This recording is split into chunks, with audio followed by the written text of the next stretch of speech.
G'day gang! We're doing a Gummy Voice Show now, because now I took my evening gummy.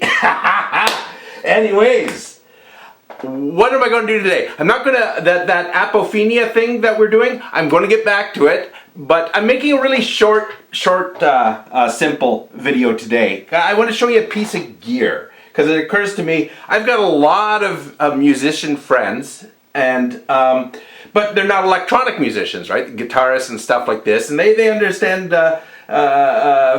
things like effects pedal and synthesizers in broad terms, but there's a lot of esoteric stuff when you get into synthesizers that musicians that don't do this stuff probably don't know a lot about. So I thought, hey, why don't I explain some simple things about synthesizers and stuff like that, and why I love them so much.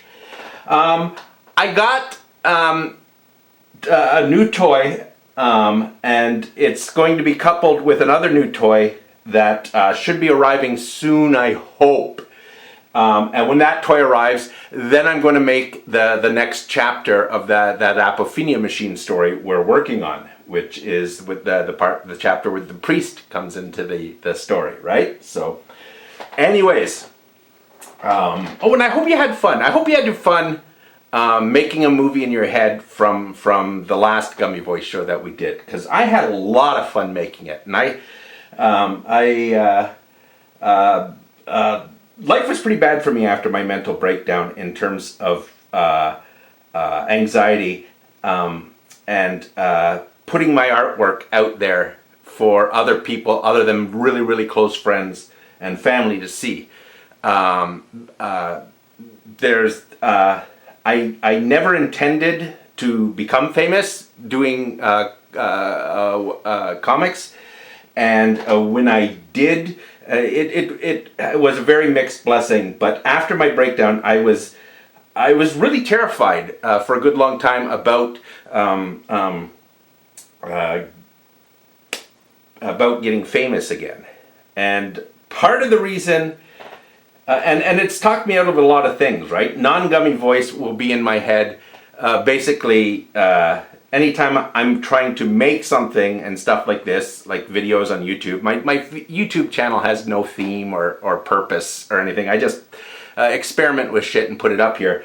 And anytime I thought of doing something kind of more serious, more formal, more with a regular publishing schedule and stuff like that, Non-Gummy Voice was there really quickly to tell me what a bad idea that would be, because I might get famous again doing that. And since my breakdown happened at the peak of my fame, I'm terrified of being famous again. Why I can do this is because Gummy Voice has told me not to worry about that, because I accidentally became famous. And becoming accidentally famous nowadays is kind of impossible in more than a 15-minute sort of way, especially on a platform like YouTube.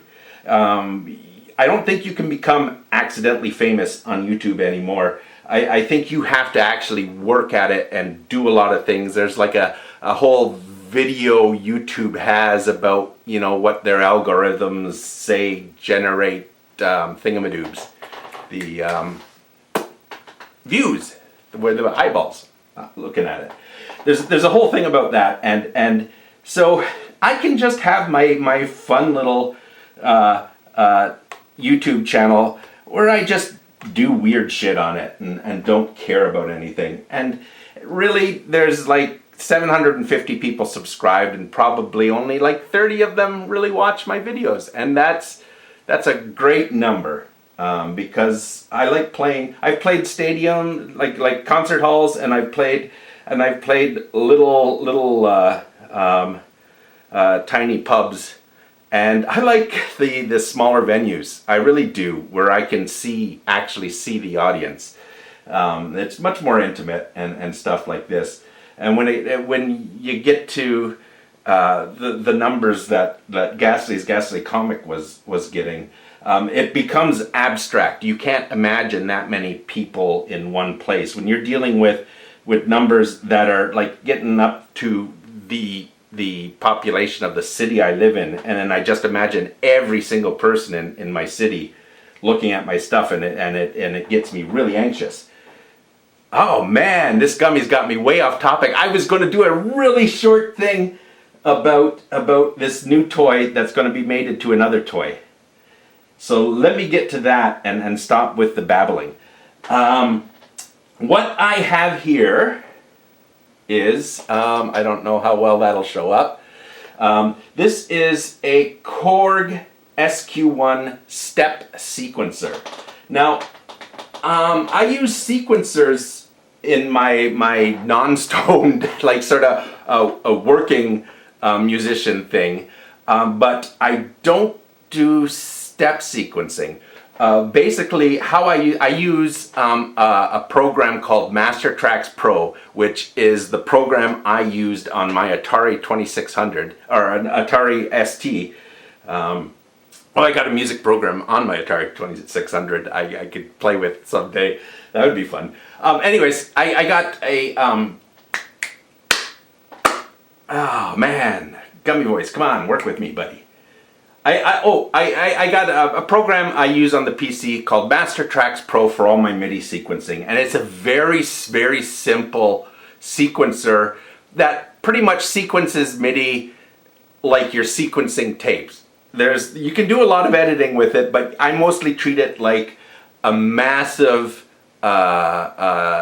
tape machine with like 64 tracks that I can put each little MIDI part on for when I'm working with MIDI stuff. When I work with acoustic stuff, it's totally different. But when I'm working with MIDI stuff, that's how I put down my MIDI tracks, is sequence them on the PC.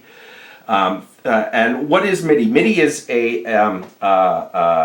communication protocol that was standardized in the mid-80s. 84, I think, was when the first MIDI machines rolled out. What MIDI does is it would let this talk to this and talk to this and talk to my computer, and it just lets the data flow from one machine to another so it knows what it does. So I could be playing notes on this keyboard, and it'll send the data to another keyboard, and that keyboard will play the same notes. And MIDI really opened up with computers. We could do so much editing and stuff like that. Before MIDI came around, most computers or most music gear talked to each other through control voltages, which would be basically it would send out gate signals which told the thing a note's on, a note's off, and it would send out a control voltage that would be from up to 8 volts, I think, was the top of the control voltage scale. I can't remember. But anyways, it would send out these voltages, and depending on where the voltage was, the machine receiving that voltage would do something with it, right? Open filters or change, it was basically like MIDI, but really, really dumbed down. But you could do a lot of really cool stuff with it. And one of the things people used to do was sequence synthesizers, and that's what this does. This is like an old school sequencer. What I do now on the computers, this is what you would do before, and this one sequences up to 16 patterns, and what you do for the note is if you want a note to play, you turn the lights on, and if you don't want a note to play, you turn the lights off. And there's all these dials here that change the pitch depending on where the dial is of the note that's sent. Now this sequencer sends out MIDI, which is what I'm sending to my microfreak, and it also sends out control voltages, 2 sets of control voltages. You can either have this thing sort of all setting to 1 and all 16 data points go to one machine, or you can split it into two and then 8 go to one and 8 go to the other. And there's all these other different modes, but that's too technical. You don't need to know that. So what it does is, yeah, let me show you. I'll start playing. I've done a little pattern in here, and I'll show you how the notes work. So it's sending it to the microfreak.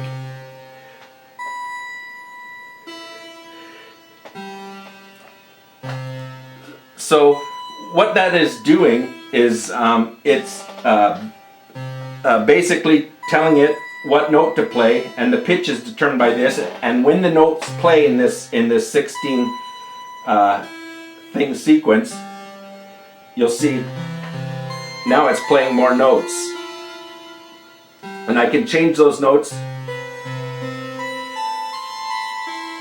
by turning these dials. And it's a really random way to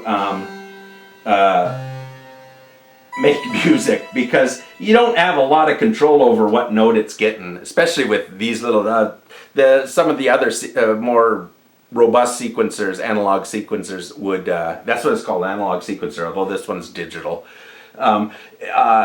would have bigger knobs, and they might even have it marked on it, you know, where what the note values are, but this doesn't. So this, the sequencing on it is very random, which I like. I have apophenia, so randomness and apophenia go together really well. But the knobs do a great job of creating something random, and because music is just the organization of sound, right? So when things loop, even if it's random, when it repeats, our brains pick up on that repeat, and we start to make sense out of that data because it's predictable. And really that's why you like music, is because you listen to it and you're predicting where it's going to go, and when you get it right, your brain gives you a little bit of dopamine as a reward, because hey, you did it right. And so that's why you have such variety of beats and tempos and stuff and progressions in music that work, and some are very, very simple, like a 12-bar rock song, right? Like a some 12-bar jam and stuff like that. Super simple, and you can easily pick it. You know where it's going and stuff like this, and you can have a lot of fun. And it's like the big amount of dopamine for a very, very tiny effort to get that. And then there's more complex music where the patterns are harder to find, almost impossible on some songs, right? But you're searching for it, you're doing all this effort to understand this song and what it's telling you. And when you get it, you get like a huge thing of dopamine, but you had to work to get it, right? And so the complex rhythms and stuff like that, and that just the pattern recognition part of your brain just has a lot of fun figuring that out. But not everyone, right? Some people, they're not into that much. They don't want to do it. It's not that they can't do that. I don't want to like make it sound snobbish that, oh, if you don't like polyrhythms and stuff like this and weird ass time signatures, then you're a lowbrow simpleton kind of thing. No. That's not the case at all. It's just some people don't want to put in that effort for the dopamine, right? So a simple catchy pop tune, and oh man, it's got the dopamine flowing, and I have to do no work. That song is doing all the heavy lifting for me, and as a listener, I don't have to delve into that, make my brain work to get that sweet dopamine at the end, because that's what it's all about. And that's what the fuck am I even talking about? Man, this was supposed to be a short video where I showed you my new sequencer and explained how they work. Anyways, back to the sequencer. Oh man, this gummy tonight, I tell ya. That's why I'm glad I put the other video up without a gummy, because one, I was experimenting with something that I wanted to. I'm getting off track again, aren't I? I totally am. Anyways, what I've done with this is it's sending MIDI. It's kind of very, very not good as a MIDI sequencer, because you get all this sort of quantization of the pitches, whereas with control voltage you can get really microtonal and stuff like that. Doing things like linear control voltage as opposed to quantized to a major or minor scale or chromatic scale. You can only do the scales with MIDI on this. At least as far as I know. I haven't read the manual yet. It's a super easy machine to work just by playing with it though. So anyways, I've set up a beat on it. Now what is also a fun thing about it is one of the ways, because the MIDI lets a lot of information travel between these machines, and control voltages, you needed to plug in another cable to do everything, and so they mostly just did pitch and gate. But some rhythmic things like sequencers and the drum machines, they needed to be not just send notes to each other. They had to know when those notes start. They had to use time signals to communicate with each other. And so this has a sync in and out, so I can sync it with other analog gear. And one of the big problems with control voltage was there was no standard, right? Every synth, and sometimes synths within a manufacturer's lines would have a different way of interpreting control voltages that would sometimes be compatible and sometimes not. And that was a real pain. That's why they made MIDI a digital communication as opposed to the analog communication in control voltage, because they knew if we can make all our synths talk to each other much more easily and communicate information much more easily, we'll all benefit. We'll all do much better, as opposed to sticking to our own standards and making our gear incompatible with everyone else's, so that if somebody buys a Roland keyboard, they have to buy a Roland sequencer and they have to buy a Roland drum machine because it won't talk to anybody but a Roland. And they realize that's just not the way people buy stuff, right? We buy this, I buy a Roland, I buy a Yamaha, I buy a Casio, I buy a Arturia, I buy whatever, right?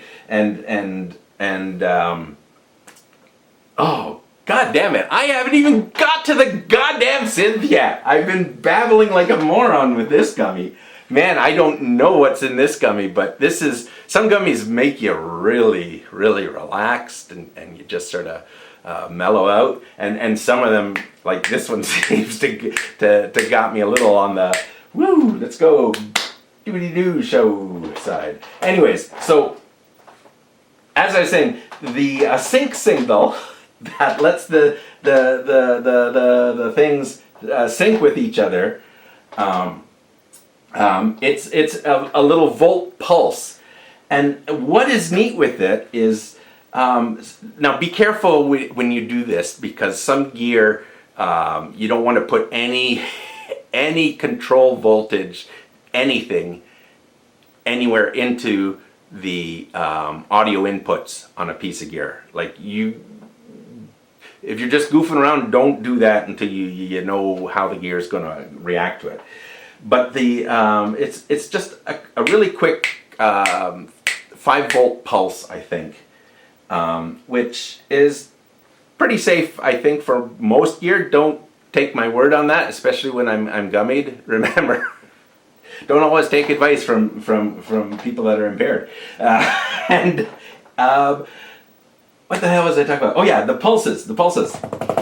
I've run the pulse into my Korg Chaos pad, the timing pulse. I can't enter a precise time on this thing, right? It's just a dial, fast or slow.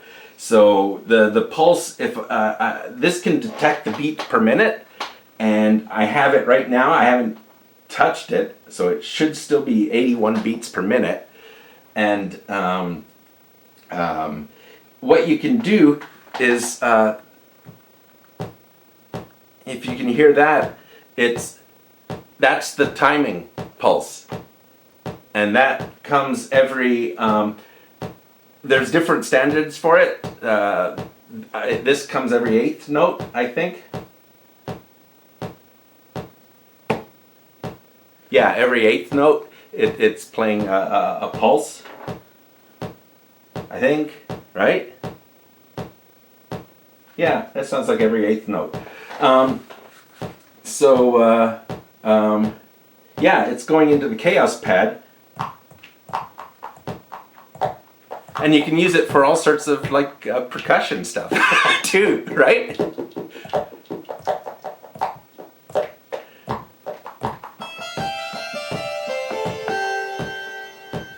Right? That's kind of a neat little fun thing that I like with playing with the effects and the voltage like that. Anyways, I'm sorry that I've been babbling so much. Tonight's Gummy, like I said, one of the things, having apophenia as acutely as I do, is I really love randomness, because it's very rewarding when I can pick patterns out of it. The bad part about having acute apophenia is, if my mindset is everything leads to me being garbage, I can always find a connection between me saying hello to someone in the morning and me being a piece of human garbage. And that's why creativity is so good if you have acute apophenia, because you can make connections between things that aren't about you being a piece of garbage. Anyways, yeah, the gummies, they're very random, the high you get on them, because the dosage is different and the strains are different that go into them. It's not like they're only picking one time. And as I've come to understand, I knew nothing about marijuana at all a year before now. Now I've got, I'm learning myself. Part of the reason I'm making these videos is I want to be able to analyze them when I'm sober to see what's going on, see if I can figure out what's going on inside my head that's making my life better when I'm putting me in a better frame of mind. But anyways, oh man, I don't know how long I've been talking. I've been talking probably a long time. So let's get to the little jam that we're going to do with all this stuff now. Okay, here we go. Oh man, I'm going to have a lot of data analyze on this one, but this is probably not an entertaining video at all. There's probably 3 of you that have stuck it out to the end going, oh man, Ghastly, what the hell you doing, man? You're crashing and burning. All right. How do you work this thing again?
I don't think tonight's episode's very good, guys. I think I got too silly. But I like the song, though. That was kind of fun and cheerful. I liked the playing with that.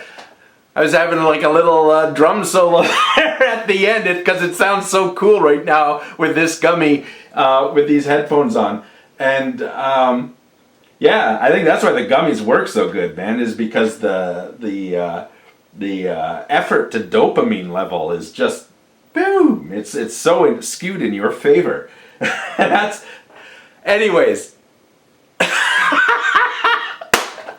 Oh man, this one.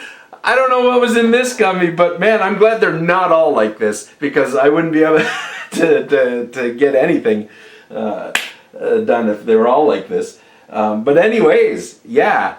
I hope I get some good data out of this one. So we'll see you when I'll probably have the studio all different when this stuff comes. Even before I get it all, before I tear it down and try to redesign it so that it's easier, not just for me to work, but to make these videos for myself, is, what the hell was I talking about, man? Oh, geez. Wow. I don't know what was tonight's Gummy, but boy, it's making me babble and yeah. So, I guess that's it. I hope that recorded.